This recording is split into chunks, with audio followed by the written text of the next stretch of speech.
DRG Kids। ਕਹਾਣੀ ਜਾਦੂਈ ਸਿੱਕਾ। ਉੱਤਮਗੜ ਨਾਂ ਦਾ ਇੱਕ ਰਾਜ ਸੀ। ਇਸ ਰਾਜ ਵਿੱਚ ਰਾਜਕੁਮਾਰੀ ਭਦਰਾ ਆਪਣੀ ਖੂਬਸੂਰਤੀ ਦੇ ਲਈ ਬੜੀ ਪ੍ਰਸਿੱਧ ਸੀ। ਇੱਕ ਤੇ ਰਾਜਕੁਮਾਰੀ ਉੱਤੋਂ ਉਹ ਬੜੀ ਸੋਹਣੀ ਸੀ, ਇਸ ਲਈ ਉਹਦੇ ਵਿੱਚ ਕਮੰਡ ਵੀ ਬਹੁਤ ਸੀ। ਉਸੇ ਰਾਜ ਵਿੱਚ ਇੱਕ ਲੋਹਾਰ ਆਪਣੇ ਪਰਿਵਾਰ ਦੇ ਨਾਲ ਰਹਿੰਦਾ ਸੀ। ਉਹ ਰਾਜੇ ਦੇ ਲਈ ਤਲਵਾਰ, ਪਾਲਾ ਅਤੇ ਲੋਹੇ ਦੇ ਹੋਰ ਵੀ ਸਾਮਾਨ ਬਣਾਉਂਦਾ ਸੀ ਅਤੇ ਲੋਹਾਰ ਦੀ ਧੀ ਸੁਮੀਤੀ ਰਾਜਕੁਮਾਰੀ ਦੀ ਸੱਜ ਸ਼ਿੰਗਾਰ ਵਿੱਚ ਲੱਗੀ ਰਹਿੰਦੀ ਸੀ। ਇਸੇ ਕਰਕੇ ਰਾਜਕੁਮਾਰੀ ਭਦਰਾ ਅਤੇ ਸੁਮੀਤੀ ਚੰਗੀਆਂ ਸਹੇਲੀਆਂ ਬਣ ਗਈਆਂ ਸੀ। ਸੁਮੀਤੀ ਵੀ ਸੋਹਣੇਪਣ ਵਿੱਚ ਰਾਜਕੁਮਾਰੀ ਭਦਰਾ ਨਾਲੋਂ ਘੱਟ ਨਹੀਂ ਸੀ। ਰਾਜਕੁਮਾਰੀ ਜੀ, ਕਿੰਨੇ ਸੋਹਣੇ ਲੱਗਦੇ ਪਏ ਹੋ ਤੁਸੀਂ। ਉਹ ਤੇ ਮੈਂ ਹਾਂ ਹੀ, ਪਰ ਤੂੰ ਵੀ ਘੱਟ ਨਹੀਂ ਐ। ਏਦਾਂ ਹੀ ਸਮਾਂ ਬੀਤ ਗਿਆ ਅਤੇ ਕੁਝ ਸਮੇਂ ਦੇ ਬਾਅਦ ਰਾਜਕੁਮਾਰੀ ਦਾ ਵਿਆਹ ਖੁਸ਼ਾਲਗੜ੍ਹ ਦੇ ਰਾਜਾ ਚੰਦਰ ਸਿੰਘ ਨਾਲ ਹੋ ਗਿਆ ਅਤੇ ਖੁਸ਼ਾਲਗੜ੍ਹ ਵਿੱਚ ਹੀ ਇੱਕ ਲਲਿਤ ਨਾਂ ਦਾ ਲੋਹਾਰ ਸੀ, ਜਿਹਦਾ ਵਿਆਹ ਸੁਮੀਤੀ ਦੇ ਨਾਲ ਹੋ ਗਿਆ। ਪਰ ਹੁਣ ਰਾਜਕੁਮਾਰੀ ਭਦਰਾ ਅਤੇ ਸੁਮੀਤੀ ਇੱਕ ਦੂਜੇ ਦੀਆਂ ਸਹੇਲੀਆਂ ਨਹੀਂ ਸੀ। ਸੁਮੀਤੀ ਮਾਂ ਦੁਰਗਾ ਦੀ ਭਗਤੀ ਕਰਦੀ ਸੀ। ਉਹ ਮਾਂ ਦੁਰਗਾ ਦੀ ਭਗਤ ਸੀ। ਮਾਂ, ਮੈਂ ਕਿੰਨੇ ਸਾਲਾਂ ਤੋਂ ਤੇਰਾ ਪੂਜਾ ਪਾਠ ਕਰਦੀ ਪਈ ਆਂ, ਪਰ ਇਹਦਾ ਫਲ ਮੈਨੂੰ ਕਦੋਂ ਮਿਲੇਗਾ ਮਾਂ? ਉਸ ਦੀਆਂ ਇਹ ਗੱਲਾਂ ਉਹਦਾ ਪਤੀ ਲਲਿਤ ਸੁਣ ਲੈਂਦਾ ਹੈ ਅਤੇ ਉਸ ਨੂੰ ਕਹਿੰਦਾ ਹੈ, ਕੀ ਗੱਲ ਹੈ ਸੁਮੀਤੀ, ਤੂੰ ਇੰਨੀ ਦੁਖੀ ਕਿਉਂ ਹੈ? ਵੇਖੋ ਨਾ ਜੀ, ਮੈਂ ਬਚਪਨ ਤੋਂ ਮਾਤਾ ਰਾਣੀ ਦੀ ਪੂਜਾ ਕਰਦੀ ਪਈ ਆਂ, ਪਰ ਇਹ ਮੇਰੀ ਸੁਣਦੀ ਹੀ ਨਹੀਂ। ਤੂੰ ਇਸ ਤਰ੍ਹਾਂ ਕਿਉਂ ਕਹਿੰਦੀ ਪਈ ਹੈ? ਮੇਰੇ ਪਿਤਾ ਵੀ ਲੋਹਾਰ ਸਨ ਤੇ ਤੁਸੀਂ ਵੀ ਲੋਹਾਰ ਹੀ ਹੋ। ਮੈਂ ਤੇ ਰਾਜਕੁਮਾਰੀ ਖੂਬਸੂਰਤੀ ਵਿੱਚ ਇੱਕੋ ਜਿਹੇ ਹਾਂ, ਪਰ ਉਹ ਰਾਜੇ ਦੀ ਧੀ ਸੀ, ਇਸ ਲਈ ਉਹ ਅੱਜ ਰਾਣੀ ਹੈ ਤੇ ਮੈਂ ਸਿਰਫ ਇੱਕ ਲੋਹਾਰ ਦੀ ਪਤਨੀ। ਦਿਲ ਛੋਟਾ ਨਾ ਕਰ, ਸਾਰਿਆਂ ਦਾ ਆਪਣਾ ਆਪਣਾ ਨਸੀਬ ਹੁੰਦਾ ਹੈ। ਇਹ ਕਹਿ ਕੇ ਲਲਿਤ ਉੱਥੋਂ ਚਲੇ ਜਾਂਦਾ ਹੈ। ਪਰ ਸੁਮੀਤੀ ਸੋਚਦੀ ਹੈ, ਰਾਣੀ ਭਦਰਾ ਤੇ ਮੇਰੀ ਬਚਪਨ ਦੀ ਸਹੇਲੀ ਹੈ, ਉਹਦੇ ਕੋਲੋਂ ਮਦਦ ਮੰਗਾਂਗੀ ਤਾਂ ਉਹ ਜ਼ਰੂਰ ਮੇਰੀ ਮਦਦ ਕਰੇਗੀ। ਫੇਰ ਸ਼ਾਇਦ ਮੇਰੇ ਪਤੀ ਨੂੰ ਇਹ ਲੋਹਾਰ ਦਾ ਕੰਮ ਨਾ ਕਰਨਾ ਪਵੇ। ਇਹੀ ਸੋਚ ਕੇ ਉਹ ਰਾਜ ਮਹਿਲ ਚਲੀ ਗਈ। ਸੁਮੀਤੀ ਰਾਜ ਮਹਿਲ ਪਹੁੰਚਦੀ ਹੈ ਅਤੇ ਦਰਬਾਰ ਨੂੰ ਕਹਿੰਦੀ ਹੈ ਕਿ ਉਸ ਨੂੰ ਮਹਾਰਾਣੀ ਨੂੰ ਮਿਲਣਾ ਹੈ। ਮੈਂ ਮਹਾਰਾਣੀ ਜੀ ਨੂੰ ਮਿਲਣ ਆਈ ਹਾਂ। ਤੁਸੀਂ ਕੌਣ ਹੋ? ਮੈਂ ਉਹਨਾਂ ਦੀ ਸਹੇਲੀ ਹਾਂ। ਦਰਬਾਰ ਰਾਣੀ ਦੇ ਕਮਰੇ ਵਿੱਚ ਜਾਂਦਾ ਹੈ। ਮਹਾਰਾਣੀ ਦੀ ਜੈ ਹੋਵੇ, ਤੁਹਾਡੀ ਕੋਈ ਸਹੇਲੀ ਤੁਹਾਨੂੰ ਮਿਲਣ ਆਈ ਹੈ। ਠੀਕ ਹੈ, ਉਹਨੂੰ ਮੇਰੇ ਕਮਰੇ ਵਿੱਚ ਭੇਜ ਦੇ। ਜਾਓ, ਮਹਾਰਾਣੀ ਜੀ ਨੂੰ ਮਿਲ ਲਓ। ਦਰਬਾਰ ਸੁਮੀਤੀ ਕੋਲ ਜਾਂਦਾ ਹੈ ਅਤੇ ਉਹ ਮਹਾਰਾਣੀ ਦੇ ਕਮਰੇ ਵੱਲ ਇਸ਼ਾਰਾ ਕਰਦਾ ਹੈ ਤੇ ਕਹਿੰਦਾ ਹੈ। ਸੁਮੀਤੀ ਮਹਾਰਾਣੀ ਦੇ ਕਮਰੇ ਵਿੱਚ ਪਹੁੰਚ ਕੇ ਉਸ ਨੂੰ ਵੇਖ ਕੇ ਖੁਸ਼ੀ ਨਾਲ ਹੱਸਣ ਲੱਗਦੀ ਹੈ ਅਤੇ ਕਹਿੰਦੀ ਹੈ, ਕਿੰਨੇ ਸਾਲਾਂ ਬਾਅਦ ਅਸੀਂ ਮਿਲੇ ਆ ਮਹਾਰਾਣੀ ਭਦਰਾ। ਕੌਣ ਹੈ ਤੂੰ? ਕੀ ਅਸੀਂ ਇੱਕ ਦੂਸਰੇ ਨੂੰ ਜਾਣਦੇ ਹਾਂ? ਮਹਾਰਾਣੀ ਭਦਰਾ, ਮੈਂ ਤੁਹਾਡੀ ਬਚਪਨ ਦੀ ਸਹੇਲੀ ਸੁਮੀਤੀ ਹਾਂ। ਤੁਸੀਂ ਮੈਨੂੰ ਪਛਾਣਿਆ ਨਹੀਂ? ਸਹੇਲੀ? ਮੈਂ ਤੇ ਤੈਨੂੰ ਅੱਜ ਤੋਂ ਪਹਿਲੇ ਕਦੀ ਨਹੀਂ ਵੇਖਿਆ।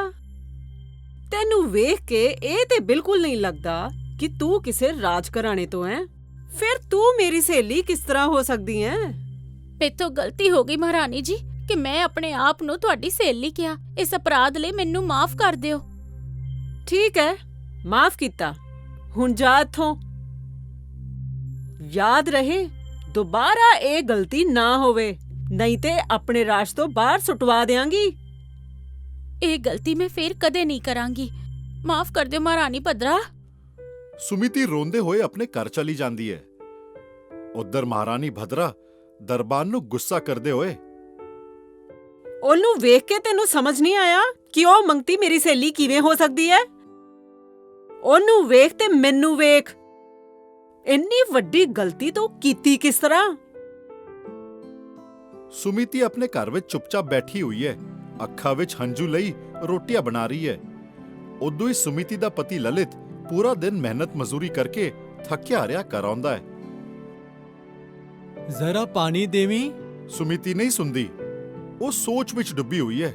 ਤੈਨੂੰ ਕਹਿ ਰਿਹਾ ਪਾਣੀ ਦੇ ਦੇ ਮੈਨੂੰ ਪੀਣ ਦੇ ਲਈ।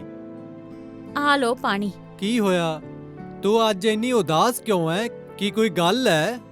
ਨਹੀਂ, ਕੋਈ ਗੱਲ ਨਹੀਂ ਹੈ। ਕੋਈ ਤਾਂ ਗੱਲ ਜ਼ਰੂਰ ਹੈ। ਬਸ ਮਨ ਉਦਾਸ ਹੈ। ਚਿੰਤਾ ਨਾ ਕਰ, ਛੇਤੀ ਸਭ ਠੀਕ ਹੋ ਜਾਊਗਾ। ਕੁਝ ਦਿਨਾਂ ਬਾਅਦ ਲਲਿਤ ਦਾ ਕੰਮ ਚੰਗਾ ਲੱਗ ਪੈਂਦਾ ਹੈ ਅਤੇ ਸੁਮੀਤੀ ਵੀ ਮਿੱਟੀ ਦੇ ਭਾਂਡੇ ਬਣਾਉਣ ਸਿੱਖ ਲੈਂਦੀ ਹੈ। ਇਸ ਤਰ੍ਹਾਂ ਉਹਦਾ ਕੰਮ ਵੀ ਚੱਲਣ ਲੱਗ ਪੈਂਦਾ ਹੈ। ਵੇਖ ਹੁਣ ਸਭ ਠੀਕ ਹੋ ਰਿਹਾ ਹੈ ਨਾ, ਤੂੰ ਵੀ ਹੁਣ ਮੇਰੇ ਨਾਲ ਕੰਮ 'ਚ ਹੱਥ ਵਟਾ ਰਹੀ ਹੈ। ਉਹ ਦੋਵੇਂ ਬੜੇ ਖੁਸ਼ ਹੁੰਦੇ ਨੇ। ਸਮਾਂ ਬੀਤਦਾ ਜਾਂਦਾ ਹੈ, ਪਰ ਇੱਕ ਦਿਨ ਲਲਿਤ ਦੇ ਉੱਤੇ ਇੱਕ ਪੇੜ ਡਿੱਗ ਜਾਂਦਾ ਹੈ, ਜਿਸ ਨਾਲ ਉਸ ਦਾ ਇੱਕ ਪੈਰ ਖਰਾਬ ਹੋ ਜਾਂਦਾ ਹੈ। ਉਹ ਕਈ ਦਿਨਾਂ ਤੱਕ ਮੰਜੇ ਉੱਤੇ ਹੀ ਪਿਆ ਰਹਿੰਦਾ ਹੈ ਤੇ ਘਰ ਦਾ ਸਾਰਾ ਬੋਝ ਸੁਮੀਤੀ ਦੇ ਉੱਤੇ ਆ ਜਾਂਦਾ ਹੈ।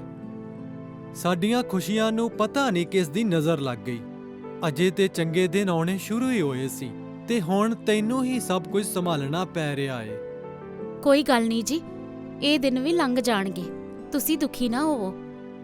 ਇੱਕ ਦਿਨ ਸੁਮੀਤੀ ਦੇ ਗਵਾਂਢ ਉਹਦੇ ਘਰ ਆਉਂਦੀ ਹੈ ਅਤੇ ਕਹਿੰਦੀ ਹੈ, ਸੁਣ ਭੈਣ, ਅਸੀਂ ਸਾਰੇ ਜਣੇ ਪਹਾੜੀ ਵਾਲੀ ਨਦੀ ਦੇ ਦਰਸ਼ਨ ਦੇ ਲਈ ਜਾ ਰਹੇ ਹਾਂ। ਤੂੰ ਵੀ ਜਾਣਾ ਹੈ? ਨਹੀਂ ਭੈਣ, ਮੈਂ ਆਪਣੇ ਘਰ ਵਾਲੇ ਨੂੰ ਕੱਲਾ ਨਹੀਂ ਛੱਡ ਸਕਦੀ। ਉਹਨਾਂ ਦੀ ਦੇਖ-ਰੇਖ ਕੌਣ ਕਰੂਗਾ? ਅੱਛਾ ਠੀਕ ਹੈ, ਇੱਕ ਕੰਮ ਕਰ, ਮੈਨੂੰ ਇੱਕ ਸਿੱਕਾ ਦੇ ਦੇ, ਮੈਂ ਤੇਰੇ ਵੱਲੋਂ ਨਦੀ ਵਿੱਚ ਸੁੱਟ ਦਿਆਂਗੀ। ਉਸ ਨਦੀ ਕੋਲੋਂ ਮੰਗਣ ਤੇ ਸਾਰੀਆਂ ਮੁਰਾਦਾਂ ਪੂਰੀਆਂ ਹੁੰਦੀਆਂ ਨੇ। ਸੁਮੀਤੀ ਨੇ ਇੱਕ ਸਿੱਕਾ ਕੱਢ ਕੇ ਗਵਾਂਢ ਨੂੰ ਦੇ ਦਿੱਤਾ ਹੈ ਅਤੇ ਕਿਹਾ, ਆ ਲਓ ਦੀਦੀ, ਇਹਨੂੰ ਨਦੀ ਵਿੱਚ ਸੁੱਟ ਦਿਓ। ਠੀਕ ਹੈ। ਜਦੋਂ ਗਵਾਂਢ ਬਾਕੀ ਲੋਕਾਂ ਦੇ ਨਾਲ ਨਦੀ ਉੱਤੇ ਜਾਂਦੀ ਹੈ ਤਾਂ ਉਹ ਪਹਿਲਾਂ ਆਪਣਾ ਸਿੱਕਾ ਸੁੱਟਦੀ ਹੈ, ਫਿਰ ਸੁਮੀਤੀ ਦਾ ਸਿੱਕਾ ਨਦੀ ਵਿੱਚ ਸੁੱਟਦੀ ਹੈ। ਜਿਵੇਂ ਹੀ ਸੁਮੀਤੀ ਦਾ ਸਿੱਕਾ ਨਦੀ ਵਿੱਚ ਡਿੱਗਦਾ ਹੈ, ਉਸ ਦੀ ਜਗ੍ਹਾ ਹੀਰੇ ਦੇ 2 ਕੜੇ ਬਣ ਗਏ ਨੇ। ਹਾਏ ਰੱਬਾ, ਇਹ ਕੀ ਚਮਤਕਾਰ ਹੈ! ਮੈਂ ਇਸ ਤਰ੍ਹਾਂ ਦਾ ਕੜਾ ਤੇ ਪਹਿਲੇ ਕਦੀ ਨਹੀਂ ਵੇਖਿਆ। ਮੈਂ ਜਲਦੀ ਨਾਲ ਜਾ ਕੇ ਸੁਮੀਤੀ ਨੂੰ ਦੱਸਦੀ ਹਾਂ। ਉਹ ਸੁਮੀਤੀ ਦੇ ਘਰ ਜਾਂਦੀ ਹੈ। ਸੁਮੀਤੀ, ਨੀ ਸੁਮੀਤੀ, ਕਿੱਥੇ ਹੈ ਭੈਣ? ਕੀ ਹੋਇਆ ਦੀਦੀ, ਇੰਨੇ ਪਰੇਸ਼ਾਨ ਕਿਉਂ? ਪਤਾ ਹੈ, ਜਿਹੜਾ 1 ਪੈਸੇ ਦਾ ਸਿੱਕਾ ਤੂੰ ਮੈਨੂੰ ਨਦੀ ਵਿੱਚ ਸੁੱਟਣ ਲਈ ਦਿੱਤਾ ਸੀ ਨਾ।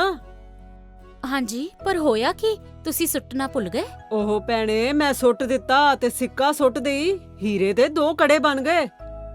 ਵੇਖ, ਮੈਂ ਆਹ ਕੜਾ ਲੈ ਕੇ ਆਈ ਆ। ਉਹ ਸਿੱਕਾ ਜ਼ਰੂਰ ਕੋਈ ਜਾਦੂਈ ਸਿੱਕਾ ਹੋਵੇਗਾ। ਸੁਮੀਤੀ ਹੀਰੇ ਦੇ ਕੜੇ ਲੈ ਕੇ ਖੁਸ਼ ਹੋ ਗਈ ਹੈ। ਉਸਨੇ ਇਹ ਕੜੇ ਨੂੰ ਸੁਨਾਰ ਦੇ ਕੋਲ ਵੇਚ ਦਿੱਤਾ ਹੈ ਅਤੇ ਕਿੰਨੇ ਸਾਰੇ ਪੈਸੇ ਲੈ ਕੇ ਆਈ ਹੈ, ਜਿਹਦੇ ਨਾਲ ਉਹਦੇ ਪਤੀ ਦਾ ਇਲਾਜ ਵੀ ਹੋ ਸਕੇ ਅਤੇ ਘਰ ਵੀ ਚੰਗੀ ਤਰ੍ਹਾਂ ਚੱਲੇ। ਥੋੜੇ ਸਮੇਂ ਦੇ ਬਾਅਦ ਉਹੀ ਕੜਾ ਰਾਜਾ ਚੰਦਰਸੇਨ ਆਪਣੀ ਪਤਨੀ ਮਹਾਰਾਣੀ ਭਦਰਾ ਦੇ ਲਈ ਤੋਹਫੇ ਵਿੱਚ ਲੈ ਗਏ ਨੇ। ਮਹਾਰਾਣੀ, ਮੈਂ ਤੁਹਾਡੇ ਲਈ ਇਹ ਹੀਰੇ ਦਾ ਖੂਬਸੂਰਤ ਕੜਾ ਲੈ ਕੇ ਆਇਆ ਹਾਂ। ਮਹਾਰਾਜ, ਭਲਾ ਕੋਈ 1 ਕੜਾ ਕਿਸੇ ਨੂੰ ਦਿੰਦਾ ਹੈ? ਜੇ ਤੁਸੀਂ ਲਿਆਉਣਾ ਹੀ ਸੀ ਤਾਂ 2 ਲੈ ਕੇ ਆਉਂਦੇ। ਹੁਣ ਮੈਂ 1 ਕੜਾ ਕਿਵੇਂ ਪਾਵਾਂਗੀ ਭਲਾ? ਮੈਂ ਤਾਂ 2 ਹੀ ਲੈਣ ਗਿਆ ਸੀ, ਪਰ ਸੁਨਾਰ ਦੇ ਕੋਲ ਇੱਕੋ ਹੀ ਕੜਾ ਸੀ। ਉਹਨੇ ਕਿਹਾ ਕਿ ਇਹ ਖੂਬਸੂਰਤ ਕੜਾ ਨਹਿਰ ਵਿੱਚ ਸਿੱਕਾ ਸੁੱਟਣ ਤੋਂ ਬਾਅਦ ਹੀ ਮਿਲਿਆ ਹੈ। ਫੇਰ ਤਾਂ ਮਹਾਰਾਜ, ਤੁਸੀਂ ਕੁਝ ਵੀ ਕਰੋ, ਪਰ ਮੈਨੂੰ 2ਵੇਂ ਕੜੇ ਲਿਆ ਕੇ ਦਿਓ। ਮਹਾਰਾਜ ਚੰਦਰਸੇਨ ਦੁਬਾਰਾ ਸੁਨਾਰ ਦੇ ਕੋਲ ਜਾਂਦੇ ਨੇ ਅਤੇ ਸੁਨਾਰ ਕਹਿੰਦਾ ਹੈ, ਮੇਰੇ ਕੋਲੇ ਬਸ ਇੱਕ ਹੀ ਕੰਗਣ ਆਇਆ ਸੀ ਮਹਾਰਾਜ। ਮੈਂ ਤੁਹਾਨੂੰ ਉਸ ਕੁੜੀ ਦਾ ਪਤਾ ਦੱਸ ਦਿੰਦਾ ਹਾਂ, ਤੁਸੀਂ ਉਹਨੂੰ ਮਿਲ ਲਓ। ਮਹਾਰਾਜ ਸੁਮੀਤੀ ਦੇ ਘਰ ਜਾਂਦੇ ਨੇ। ਉਹ ਸੁਮੀਤੀ ਨੂੰ ਸਾਰੀ ਗੱਲ ਦੱਸਦੇ ਨੇ। ਮਹਾਰਾਜ, ਤੁਸੀਂ ਜੋ ਵੀ ਕਿਹਾ ਮੈਂ ਸੁਣ ਲਿਆ। ਮੈਂ ਤੁਹਾਨੂੰ ਦੂਸਰਾ ਕੜਾ ਵੀ ਦੇ ਦਿਆਂਗੀ, ਪਰ ਤੁਸੀਂ ਮਹਾਰਾਣੀ ਨੂੰ ਕਹੋ ਕਿ ਉਹ ਕੜਾ ਲੈਣ ਉਹ ਆਪ ਆਣ। ਮਹਾਰਾਜ ਨੇ ਉਸੇ ਤਰ੍ਹਾਂ ਕੀਤਾ। ਦੂਜਾ ਕੜਾ ਸੁਮੀਤੀ ਦੇ ਕੋਲ ਸੀ ਤੇ ਭਦਰਾ ਉਸ ਨੂੰ ਲੈਣ ਦੇ ਲਈ ਆਈ। ਦੋਵਾਂ ਨੂੰ ਇੱਕ ਦੂਜੇ ਨੂੰ ਵੇਖਿਆ। ਹੈ ਸੁਮੀਤੀ, ਤੂੰ? ਤੇ ਇਹ ਕੜਾ ਤੇਰੇ ਕੋਲ ਹੈ, ਤੂੰ ਇਹ ਕੜਾ ਮੈਨੂੰ ਦੇ ਦੇ। ਤੁਸੀਂ ਮੇਰਾ ਨਾਂ ਕਿਵੇਂ ਜਾਣਦੇ ਹੋ? ਤੂੰ ਮੇਰੀ ਬਚਪਨ ਦੀ ਸਹੇਲੀ ਹੈ ਨਾ, ਤੂੰ ਮੇਰੇ ਨਾਲ ਇਸ ਤਰ੍ਹਾਂ ਨਹੀਂ ਕਰ ਸਕਦੀ। ਇਹ ਕੜਾ ਮੈਨੂੰ ਦੇ ਦੇ। ਉਦਣ ਤਾਂ ਤੁਸੀਂ ਮੈਨੂੰ ਪਛਾਣਿਆ ਹੀ ਨਹੀਂ, ਤੇ ਅੱਜ ਬਚਪਨ ਦੀ ਸਹੇਲੀ? ਹੁਣ ਭੁੱਲ ਵੀ ਜਾ। ਇਸ ਕੜੇ ਦੇ ਬਦਲੇ ਤੂੰ ਜੋ ਮਰਜ਼ੀ ਮੰਗ ਲੈ। ਠੀਕ ਹੈ, ਮੈਨੂੰ ਢੇਰ ਸਾਰੀ ਸੋਨੇ ਦੀਆਂ ਸ਼ਰਫੀਆਂ ਤੇ ਆਪਣਾ ਅੱਧਾ ਰਾਜ ਦੇ ਦਿਓ। ਇੰਨਾ ਸਭ ਕੁਝ ਸੁਮੀਤੀ? ਕੜਾ ਵੀ ਬੜਾ ਹੀ ਕੀਮਤੀ ਹੈ ਮਹਾਰਾਣੀ ਭਦਰਾ। ਮਹਾਰਾਣੀ ਨੂੰ ਉਹ ਕੜਾ ਹਰ ਕੀਮਤ ਉੱਤੇ ਚਾਹੀਦਾ ਸੀ। ਐਸੇ ਲਈ ਉਸਨੇ ਸੁਮੀਤੀ ਦੀ ਗੱਲ ਮੰਨ ਲਈ ਅਤੇ ਉਸ ਨੂੰ ਅਸ਼ਰਫੀਆ ਅਤੇ ਆਪਣਾ ਅੱਧਾ ਰਾਜ ਦੇ ਦਿੱਤਾ। ਉਸ ਦੇ ਬਾਅਦ ਸੁਮੀਤੀ ਦੀ ਪੂਰੀ ਜ਼ਿੰਦਗੀ ਆਰਾਮ ਨਾਲ ਲੰਘੀ। ਉਹਨੇ ਆਪਣੇ ਗਵਾਂਢ ਨੂੰ ਵੀ ਬੜਾ ਪੈਸਾ ਦਿੱਤਾ ਅਤੇ ਹਮੇਸ਼ਾ ਜ਼ਰੂਰਤਮੰਦਾਂ ਦੀ ਮਦਦ ਕੀਤੀ। ਥੋੜੇ ਸਮੇਂ ਬਾਅਦ ਲਲਿਤ ਵੀ ਠੀਕ ਹੋ ਗਿਆ।